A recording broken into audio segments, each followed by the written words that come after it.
Good morning, everyone. Once again, a thank you to our previous panel for sharing their thoughts, ideas, and strategies on internationalization. I'd like to welcome Andreas from Instructure up to the stage next to talk to us about building the pillars of the new classroom. Andreas, over to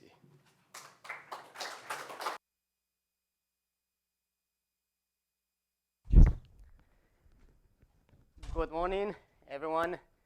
I'm Andres Lacerna. I come from Instructure, a company that develops technology for education, and I would like to play a video for you to understand how we understand education. Please. So I just wanted to show you what's our approach on how we understand education. I think this is not working. Can you please help me out? I am. Thank you. So I just want to give a short introduction of who we are, and if we can jump into topic. We are a company that develops technology for education with three things in mind. We want to amplify the teaching, we want to elevate learning, and we want to intensify impact. And we have a family of products that help us do that and help the universities do that. We are very famous for Canvas, which is our LMS, but we have been adding some other products to the family, some tools to create video, some tools to create a marketplace for universities to go after those non-traditional students. We have tools to measure the adoption of the tool and to have your students supported 24/7. And the last member of the family is Canvas Credentials, and we are moving to have those certifications that, as Liliana mentioned, students love certification and badges that they can share on LinkedIn and social networks. In terms of numbers, we have more than 30 million users around the world. We have a really strong community that works and create projects together, more than 1 million community members. We have more than 6,000 universities or institutions as our clients. And in Latin America, we're in 22 countries, more than 300 universities, and we're reaching to 2 million users. This is the slide with the big logos, like Juan mentioned. I have one of those, but I wanted to show you what kind of universities work with us, and that's why we can be here telling you where this is moving and showing you our perspective and our view of where education is going in the next few years. You see all those big names. In Latin America, we also work with really good universities. Regarding business schools, we work with EGADE from Tec de Monterrey. We work with ENCAI, which was here yesterday, which we work with Centrum in Peru. We work with IPADE in Mexico. So there are also really good business schools working with us, and that gives us a perspective of what's going on in the near future, meaning right now. And also we would like to tell you what we see, what's the trend in the next 5 years. So we're going to jump into the topic. We were going to talk about building the pillars of the new classroom, and we want to talk about it now because it looks like the pandemic is coming to an end, and we feel like this, like finally this is getting over it, or at least it looks like, and this left some big challenges for universities that I believe you can relate to. We got some really hard budget pressure. We have the necessity to innovate, and we have the necessity to work on student retention. And how can we do it? We can enhance the teaching, innovating.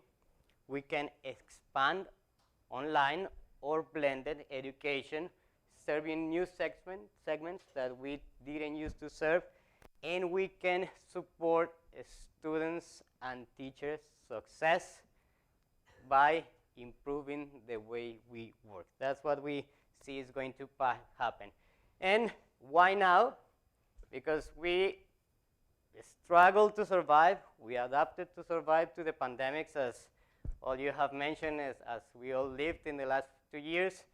But also, it is a point where we need to evolve to succeed. And we're starting to see a bigger gap between quality institutions and institutions that are not doing that well. And the gap is getting even bigger now. So that's why it's so important to keep this in mind. And think about, where is your institution going now? Are you going back to on-site? Is your institution thinking about going back to normal? Are you doing some little things with technology, but going back to on-site education? Are you working on a blended methodology?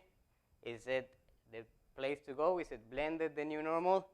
Are you going fully online? Are you going 100% online? Or you can be going in any way. You can be going in all three ways for different programs at your university. And what we are starting to see is that many universities are thinking about going back to normal again. And all the lessons we learned can be wasted. All the lessons we learned during the pandemic, or what we advanced during the pandemic, can be wasted if we go back to normal. We're not saying that is a mistake, but what we're saying is the things, the miles that you walked, you should keep them. So this is the characteristics of the three kind of education you can provide to your students.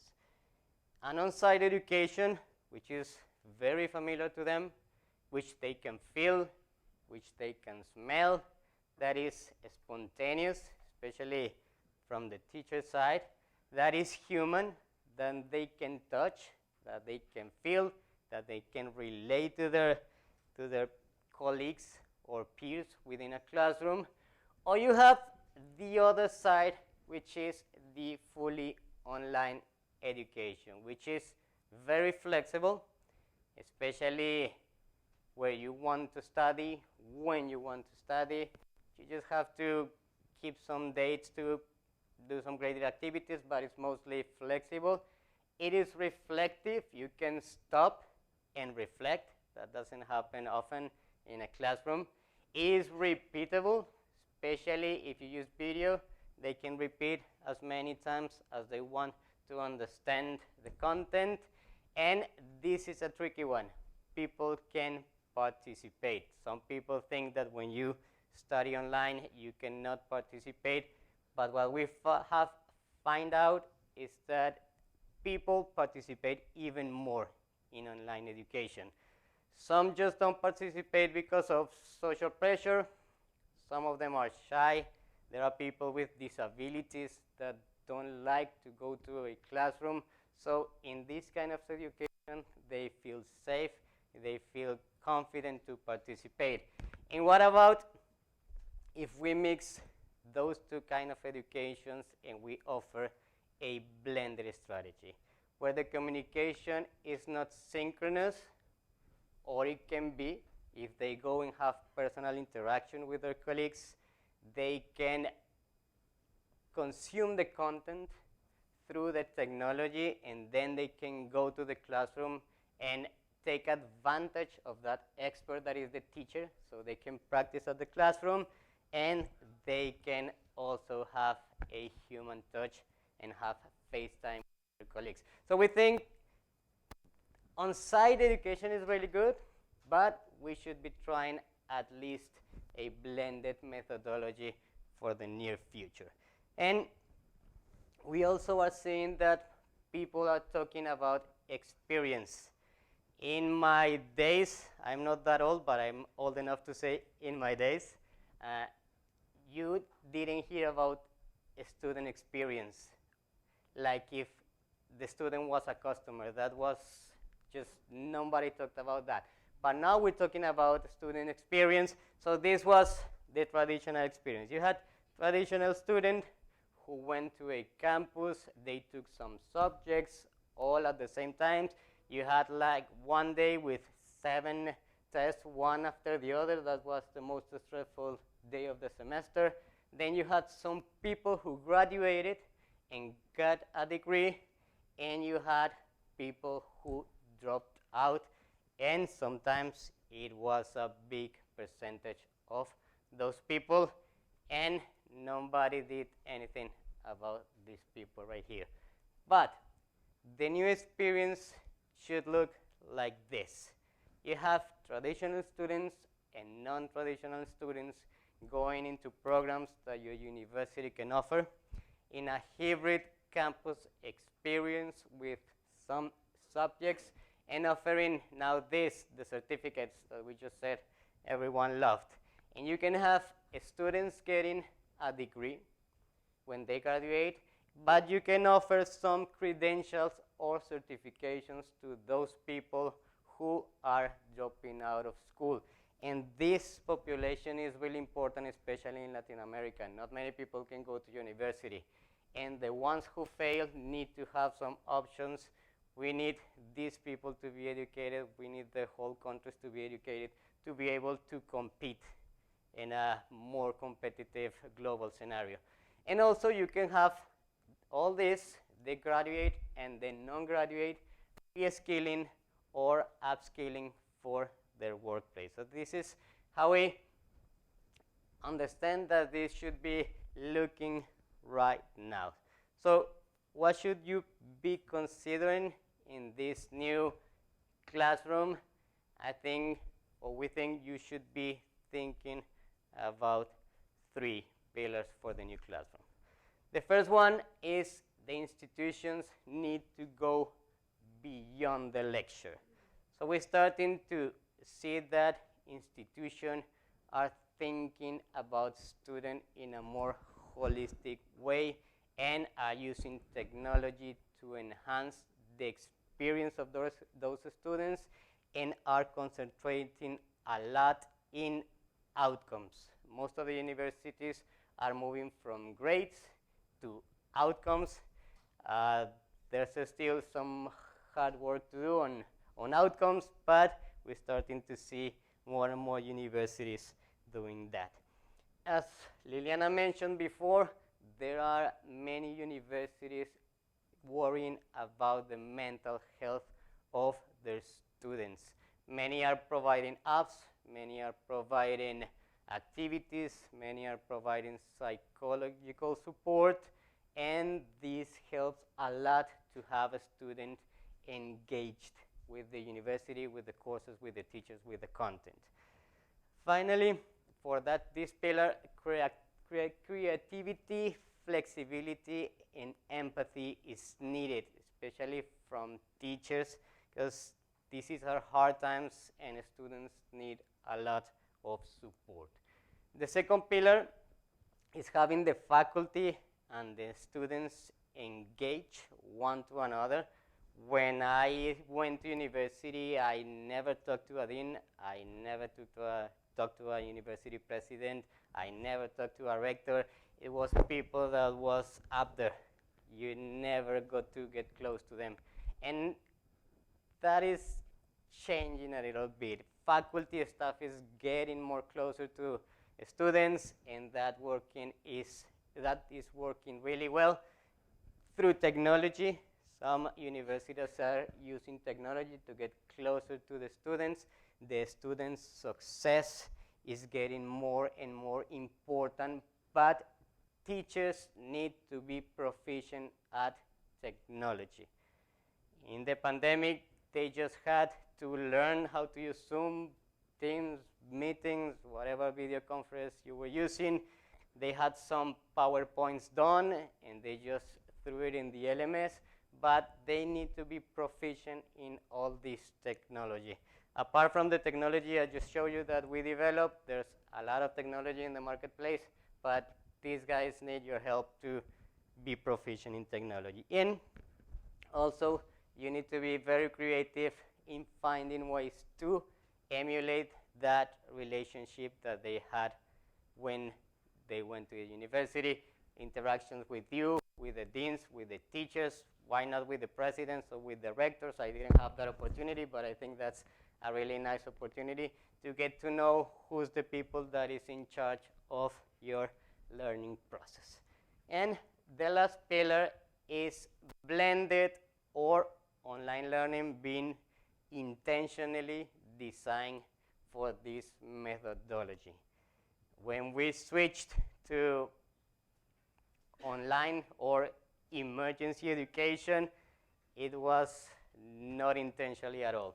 But 2 years have passed, and still some universities are not prepared to do blended or online education. And in this matter, you need to provide the students with different options. They have some different styles of learning. Some like video, some like reading 100 pages PDF, some like infographics, some like maybe some games to understand. So you have to provide them with all those options for them to consume that content, and that must be aligned to a instructional design. Also,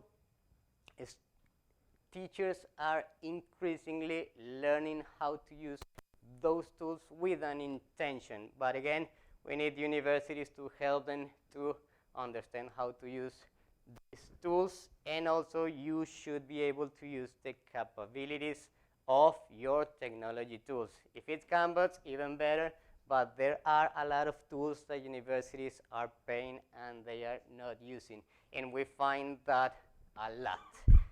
Those are the 3 pillars that we see for the new classroom, but if this is not hard enough, we want to tell you that this is not the end, but you have to keep on working on 5 trends that we are seeing in the new education landscape, which are these 5. Some of them you might be working already on, some might seem obvious, but we just wanted to let you know what we can see in this education landscape. As I show you with the slide of the big logos, we have the privilege to work with really good universities, really innovative universities. So we want to tell you how this is going to look like.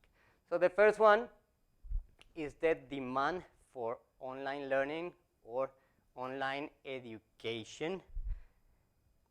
As Peter mentioned, there are a lot of content providers and competitors, even MOOCs that are offering online education, even for free, and this has grown a lot in the last 10 years. But you know what? MOOCs are a little bit fashion already. So we're moving to something different, but the demand is growing a lot. Students now are searching for rankings. That didn't happen in my days. You used to know which ones were the 3 or 4 best universities in your country, and you didn't care about rankings. But students are doing now. You have heard probably of QS ranking, Times Higher Education rankings, and they are searching for the best institutions, not just in their home countries, but in Latin America and even worldwide. We're lucky that Harvard and MIT and all those universities are not offering programs in Spanish and at affordable price, but that is going to happen someday. So we have to be careful that if you have a person in Bolivia that wants to study in one of our big institutions in Colombia, they should have an offer they can have or they can get into. And finally, Latin America is a very centralized territory. All the high-quality universities or institutions are in 3 main cities: Bogotá, Medellín, Barranquilla, Cali, and those people who cannot access one of these big cities still need good education. They need quality education.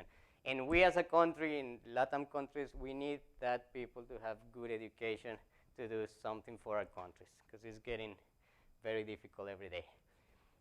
The second one is using video in the classroom. This might sound obvious, but it's not happening as much as we would like to, and mostly because teachers are not confident in producing video.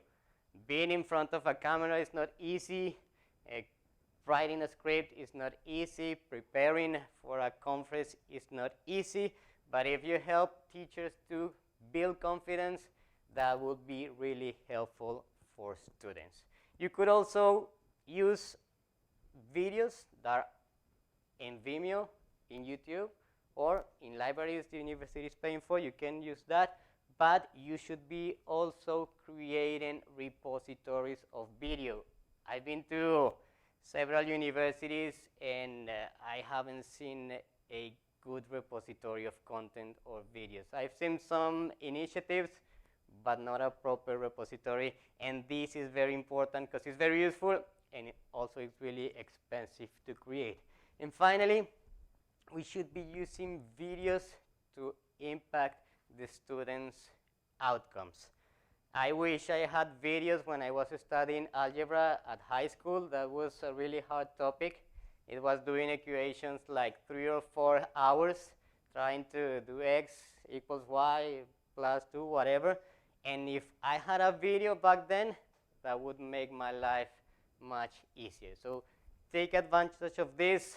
You that are working on MBAs, I'm sure that the finance subjects are not that easy for students, and you could be using content like video to help students and to improve their outcomes. The third trend we're seeing at universities is the student success. And before, we didn't speak about student success. We used to speak about if he's getting grades from 1 to 5. And your mother used to say, if you have 5 at everything, you will be successful in life. And I didn't get 5 at everything, but that was not success. And I discovered the hard way. So what universities are doing is they are identifying who is at risk. And you can do it in several ways, but most of them are doing it with the instructional design, adding checkpoints every week or every 2 weeks to know when the student is at risk, so they can identify that student early and try to help them. And as I told you, the definition of student success is going to be evolving, is going to be more holistic, and we need to work a lot on that. And also, as I mentioned before, you should be prioritizing outcomes. We have seen a lot of initiatives. Many universities are moving to evaluating with outcomes, but in a subject level. When you go up a program, it's getting harder. When you go up to a faculty, it's harder. But if you go up to the university level, where you can check everyone's outcomes, that is a little tricky, and a lot of universities are working on it. The fourth one is personalizing learning, and this is where technology can help a lot. Platforms like ours is helping universities to personalize that student experience. And it sounds a little tricky, but you can have 100,000 students, each one with a different experience, with a personalized experience with the use of these technology tools. Again, focusing on student outcomes, not just grades. If you even provide credentials, if you provide certifications, if you provide pathways, that should help the student to feel that that immersion, that experience is more personal to them. And also, you should be thinking about devices. It's common for everyone to use a cell phone, but it's not common to have education content on your phone. I mean, when it comes from universities. And this is a major problem for every university. And don't even talk about accessibility. That's a topic where no one wants to go. That's even harder to talk about. And finally, you should be putting data to work. These technology tools record every single interaction the students have with the platforms. And you should be using this data to get to know your students, to know when they connect, if it's in the morning, if it's at night, if they like videos, if they like PDFs, if they like submissions of their homework, if they like tests, what's the kind of content they expect, what's the kind of interaction they expect, what's the kind of support or technical support, what's the time they should be getting that support, and you can get all that data from the technology tools. And that should also help you to understand on your department or faculty health. And finally, this information is really useful for everyone at the institution. We've been to some institution and this information is just at the highest level and it never goes down. But if teachers understand that, if deans understand this, if all the faculty staff get to know their students, you should be improving every day and students will feel that and will be more engaged with the institution. So I just wanted to leave you with this quote: the most reliable way to predict the future is creating it. This is from Abraham Lincoln, but it applies to all of us. This was just a short presentation on our experience, on our perspective. If there's any questions, I will answer just the easy ones. So please let me know if there's any questions. There's also this website right here. We have a lot of universities telling their success cases. This is public, this is open to everyone.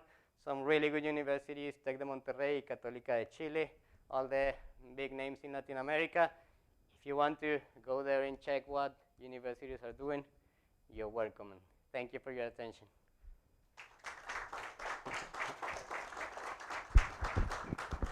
Maybe there's any.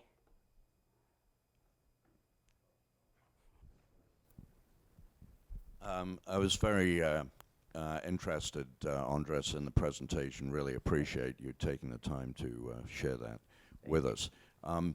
One of the issues is, to take up your last point, ultra customization for students at a time when there is perhaps overcapacity in the industry and a reluctance to pay. So how do you suggest that we balance those two forces? Is it possible to achieve this level of customization that's implied through collection of data? If I keep on asking you, what do you want, what do you prefer, you know, the implication is I've got to respond to that and give at least a part of that to you, which could result in a lot of fragmentation and customization of delivery, which is costly. And so that's really the question that I'm asking. How do you handle that? We do it in a few ways. One is content. We're working on pathways. And when you do a test, the platform can know what's your performance, and depending on that, it can show you different ways within the content.